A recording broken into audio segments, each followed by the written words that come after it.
Hi friends, welcome to Mahathi Sairam channel. అభయం సర్వభూతేభ్య. స్వామికి మిత్రులు శత్రువులు అంటూ లేరు. అభయం సర్వభూతేభ్య అన్నదే స్వామి ఆశయం. ఈ క్రింది సంఘటన అందుకు నిదర్శనం. శ్రీమాన్ ఎస్టీజీ వరదాచార్యులు గారు బందరు సమీపంలో చిట్టిగూడూరు వాస్తవ్యులు. ఎంఏ పట్టభద్రులు, ప్రఖ్యాత సంస్కృత పండితులు, కవులు. మద్రాసులో కుప్పుస్వామి శాస్త్రి గారి శిష్యుణ్ణి అని ఘనంగా చెప్పుకునేవారు.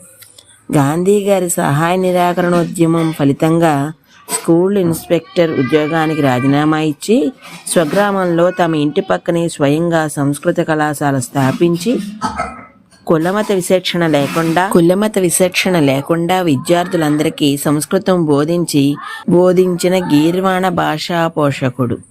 భద్రాద్రి రామాలయ పునరుద్ధరణ సంఘం ఉపాధ్యక్షులుగా అప్పటి దేవాదాయ శాఖ మంత్రి శ్రీ కల్లూరి చంద్రమౌళి గారితో సహకరించి ఆలయోద్ధరణకు పాటుపడిన రామభక్తుడు.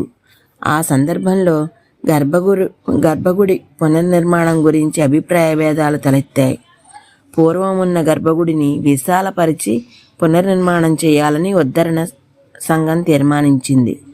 ప్రజల్లో మరొక వర్గం దీన్ని ప్రతిఘటించింది. పత్రికల్లో, శాసనసభలో కూడా వాద ప్రతివాదాలు చెలరేగాయి. తంజావూరు నుంచి ఆగమశాస్త్ర పండితులు రప్పించి సంప్రదింపులు జరిపారు. ఏ విధంగానూ రాజీకి కుదరలేదు. తుదకు ఈ వ్యవహారం శ్రీ కామకోటి శంకరాచార్య స్వామికి నివేదించడానికి, వారి తీర్పును ఉభయపక్షాలు అంగీకరించడానికి నిర్ణయమైంది. వరదాచారి గారు కంచి వెళ్ళి స్వామివారికి ఉద్ధరణ సంఘం పక్షాన తమ వాదన వినిపించి వచ్చారు. గర్భాలయం కొలతలను మార్చవలసిన అవసరం లేదని, 300 ఏళ్ల కిందట భక్తశిఖామణి రామదాసు నిర్మించిన గర్భగుడి ప్రమాణం ప్రకారం పునర్నిర్మాణం చేయడమే సమంజసమని స్వామివారు తీర్పు చెప్పారు. ఆ తీర్పు తమ వాదానికి అనుకూలం కానందున శ్రీ చంద్రమౌళి, శ్రీ వరదాచార్యుల గార్ల ఉభయులు దానికి ఎదురు తిరిగారు. పంచరాత్ర ఆగమనం వర్తించవలసిన భద్రాద్రి ఆలయం విషయంలో అద్వైత మత ప్రవర్తకులైన కామకోటి శంకరాచార్యుల జోక్యం కూడదంటూ కొత్త ఆక్షేపణలు లేవదీశారు. అంతటితో ఆగక ఈ వ్యవహారాన్ని హైకోర్టుకు లాగారు. కానీ కోర్టులో వారి వాదన నెగ్గలేదు. చివరకు కామకోటి స్వామివారి నిర్ణయానుసారంగా పూర్వపు కొలతల ప్రకారమే గర్భగుడి నిర్మాణం జరిగింది. కొంతకాలం గడిచింది.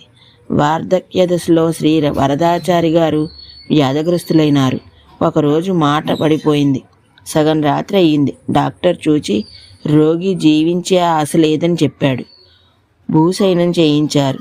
తరువాత జరిగిన కథంతా శ్రీ వరదాచార్యులు గారే స్వయంగా ఇలా వివరించారు, కన్నీళ్లు తుడుచుకుంటూ. ఈ రోజుకి ఇక్కడ తాపుతున్నాను. మిగతాది రేపు చెప్తాను. అంతవరకు ధన్యవాదాలు.